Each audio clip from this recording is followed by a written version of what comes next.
अगर आप भी चाहते हैं कि आरसीएम म्यूजिक के वीडियो सबसे पहले आप तक पहुंचे, तो लाल बटन को दबा के चैनल को सब्सक्राइब जरूर करें और साथ में बेल आइकन को दबाना ना भूलें।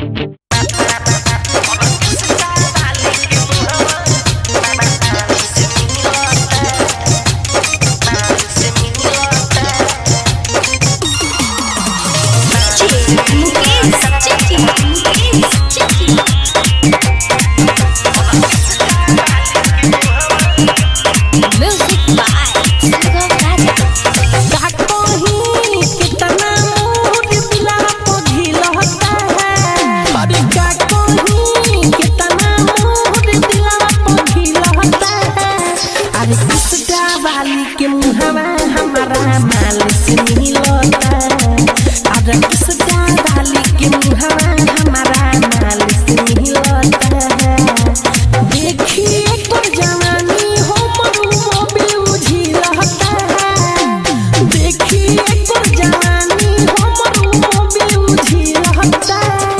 और किसका डाली के मुहवा हमारा माल से मिलता, और किसका के मुहवा हमारा माल से मिलता रे राजा।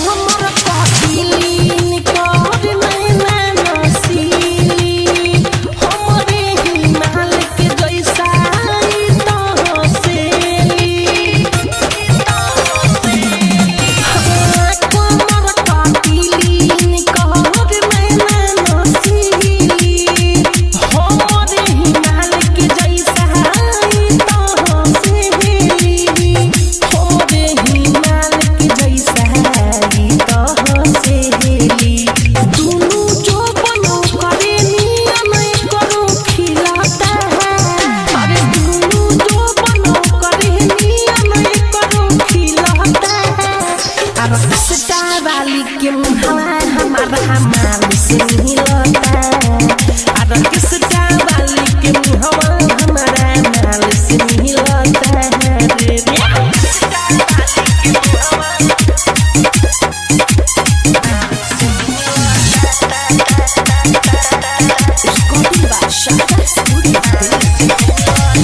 मोलिया के हमारा सुनो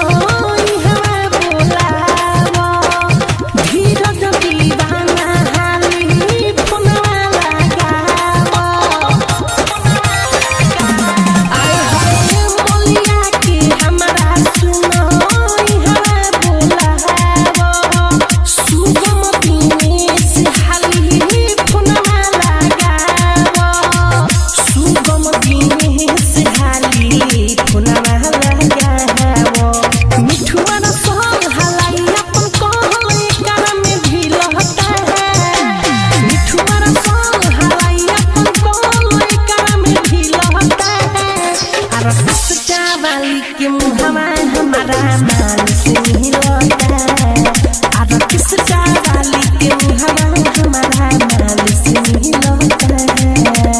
काको ही कितना मोर दिला को ढिलता है, काको ही कितना मोर दिला को ढिलता है। अरे किसका वाली के मुहवा हमारा माल से मिलता, अरे